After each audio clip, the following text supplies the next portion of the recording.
It's a familiar refrain. Accusations of campus rape following a drunken night of partying. Two former Vanderbilt football players pleading not guilty to sexual assault. But there's a twist. Their lawyers pointing a finger at the hardcore college party culture. But is that really a defense against charges of rape? Here's my Nightline co-anchor Byron Pitts for our series, Crime and Punishment.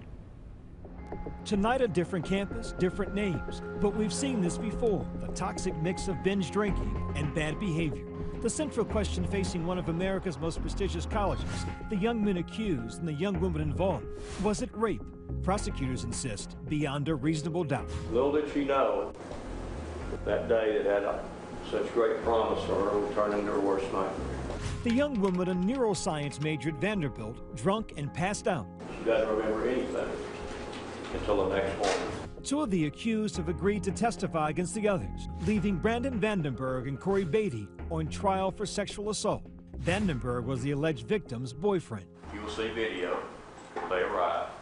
She's totally incapacitated. Prosecutors claim surveillance video, only shown to the jurors in court today, shows the alleged victim being carried by Vandenberg to his dorm room that night, accompanied by Beatty and two others. Vandenberg, he says, we're going to help. According to prosecutors, the four players who've since been kicked off the team laughed at the victim before they allegedly assaulted her. Vandenberg then gets condoms out and gives everyone a condom. Vandenberg also allegedly recording the assault on his phone, and prosecutors claiming he sent pictures and video of the attack to his friends and searched online how to delete photos so the police can't find them. Later, prosecutors say the former players who are pleading not guilty texted each other about the alleged attack, trying to cover it up. You'll see some text messages from Mr. Beatty where he's concerned about what the victim knows. The defense will argue the young men are not guilty of rape, with Beatty's lawyer claiming it's the college culture that put his clients in this situation. It was a culture that encouraged sexual promiscuity, but not just alone. There was also a culture of alcohol. She drank quite a lot of alcohol, mixed drinks, shots. Reports she drank more than usual. It came in the way of television, shows like Jersey Shore. And it's that culture of sex and alcohol, the defense will argue, further instilled through reality shows like the Jersey Shore that glamorize and promote drinking and sex. What do you make of the defense argument that this is part of the college culture? When you use this college culture argument, you're making the concept of, well, these guys are drunk, they're out of control, but how did they get that way? It's from TV, it's from sex, and all these things came in to create what you're seeing there. They're not rapists, says the defense.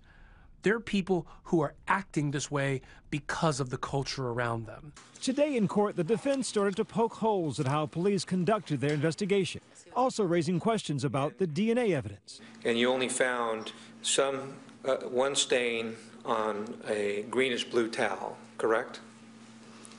As far as that fluoresced, that's correct. The trial comes on the heels of a national debate about the prevalence of rapes on college campuses. It makes me wonder if kids who are watching porn or seeing videos that are over-sexualized, that it's overstimulating to them, and it triggers their fantasy life, and in college when they're acting out and they don't have any barriers, somehow are more inclined to act out their own pornographic fantasies with women who are not okay with it. Roughly 97,000 students are victims of alcohol-related sexual assault or date rape each year, and that's only the cases actually reported. But what's frightening is girls who go into college may have an increased risk of getting raped than girls who don't. So that's stating that we have a problem in terms of how women are being experienced like objects that don't matter. It's almost like a caveman mentality view of women. In this case, perhaps a sign universities are becoming increasingly proactive. It was authorities at Vanderbilt that sounded the alarm, landing four of their students accused. There had been some vandalism at Vanderbilt that night, and some of the authorities at Vanderbilt were looking at the surveillance video of the dorms, and while they were reviewing that video, they saw being dropped in the hall. They didn't know what else had happened, but they knew that that was concerning to them, so they called the police. Legal analysts tell us this will not be a case of he says, she says, but what a phone camera may show. In a case in which the alleged victim doesn't remember what happened, the accused say rape didn't occur, how vital is that surveillance tape? The surveillance tape is critical because it tells the story of what happened leading up to the alleged assault. The critical thing, I think, are going to be these videotapes that Brandon Vandenberg, one of the defendants, allegedly took with his cell phone. Not only videos, but photos. If those depict the kids raping this young girl, that's it, game over. Reporter Roxanne Jones has covered many rape cases. What similarities do you see with the cases you've covered with this Vanderbilt case? I think the cases are all similar, and the only thing that's changed with it really is technology. It's the technology that's now brought us almost in the room as these events happen. She's also a mother with a son in college. She recently wrote a controversial op-ed about the advice she's given her son. In fact, now an app has come out that you can do exactly this. It's not perfect, but get a text that says that shows what the mood was before you guys had sex. And everyone laughs at this. Everyone laughs at this, but use technology to describe or to at least get an acknowledgement that you're coming to the room to hook up and we're having sex. And text the next day and say, it was great, love to see you again, or I never want to see you again. But in this world where no means no, right? And the woman could say no 10 minutes after the text, or she could say no just as they're about to do. Right, that's why I said the next morning you have a confirmation. However parents have the conversation, experts insist it must be had.